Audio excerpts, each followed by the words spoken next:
Welcome to the channel, everybody. I'm Tristan, ltoutdoorsmen. Today I'm going to be talking about my Crappie Box setup. So let's go ahead and dive right into it. So here's my Crappie Box. I have it in this nice waterproof Plano tackle box. I love this thing for traveling or just throwing in the side of my brand new Ozark Trail tackle box. If you want to check out that video, I'll link it right up there for you guys to go check out. So let's just go ahead and dive right into the box.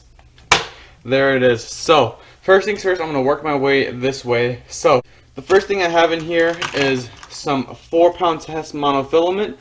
That's for if the crappie are just not biting. I'll throw something a little lighter line on there to make them just make the presentation a little bit better, and that way that they won't see the line. Because I have 6-pound test on my crappie rod, so I'll tie on a 4-pound leader if I need to, but that's just in case.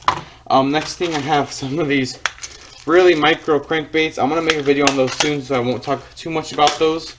I have 2 bobbers right here. These are like those slip bobbers, but also you can fill them up. Which one is it?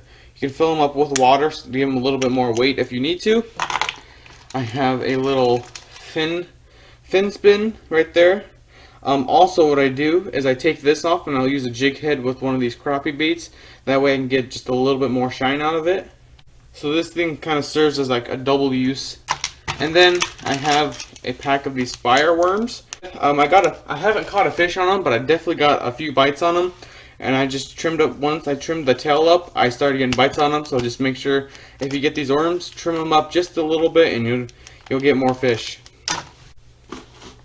Moving on down the line, I have some baby blue and white little crappie jigs. I'll leave all these crappie jigs linked down in the description below. I'll go ahead and just get all the colors out for you guys. White. These are colors that I've used before, and also what's it called? A lot of people that I've talked to catch crappie at the lake I used to fish at, I recommended all these colors. So I have baby blue and white, chartreuse and white, glow in the dark, and then I have this yellow and pink color, which that's my favorite, and then the midnight color right there. Then I have this little bobber right here. This is why I have it for this situation. I can cast it out there and I can let it sink however far I need to. Say the crappie are a little bit more suspended than I thought they were. I can tie this little setup on and sink it all, let it drop all the way to where I need it to, and I can still have the float on there. And then when I reel it in, just like that. So this is the perfect little setup. So that's why I have one of these bobbers in there. I also like using these bobbers sometimes, just these little ones you wrap around the line. In overcast conditions, I like using these because they're a little bit brighter than, of course, the see-through bobber. So I always have these with me. Then moving on to the last compartment. Oh, I also have some of these little squid jigs right here. You guys seen these plenty of times. These are the Bass Pro Shop squid jigs. Now, moving on to the hooks. Wow, perfect. I grabbed well, I'm missing one little hook. There we go. So those are all the hooks I have in the box. I'm going to talk mainly about these two. These are, wait, hold on, come on. Those 2 hooks are just normal, but we're going to go ahead and talk about these. So first off, this is a normal eye hook. This is a 3/8 ounce, something like that, something along those lines. I got this at Walmart, and this is what it looks like when it's rigged up. It's a really nice setup right there. I mean, that looks like it's just going to catch crappie all day long.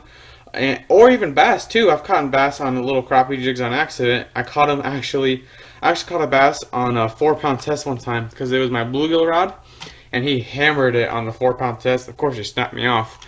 Then I only have one little underspin right here. I'll go ahead and rig it up just for you guys to see. Then I kind of spread it out. There we go. Perfect. So that's what it looks like right there. If they need something a little extra, that little shine right there would be perfect. Or if I run out of those, like I said, I could throw a jig head on this little fin spin. And one thing that is my pet peeve, you guys, put your plastics back in the box. Every time I go out fishing, I find at least a dozen plastics just on the floor. What I'll do, if it is messed up, ripped up, tore apart, I'll take it and I'll throw it, well, not outside of the box, I'll throw it in this little compartment right here. So that way when I get home to clean up all my box and stuff, I'll say, hey, this is out of where it's supposed to be. That means it's messed up, throw it away. Or if they still work, put it back and use it later. I hate when people just throw their plastics on the floor. So that is it for my crappie box. Do me a favor, let me know what you guys think of my crappie box. Let me know if there's anything you guys would change about it. But this is where I'm going to wrap up this video. So thank you so much for clicking on this video. And if you did like it, do me a favor, please hit the thumbs up. Consider subscribing if you're in a new channel. Leave a comment down below what your favorite crappie bait is. And like always, I'll see you in the outdoors.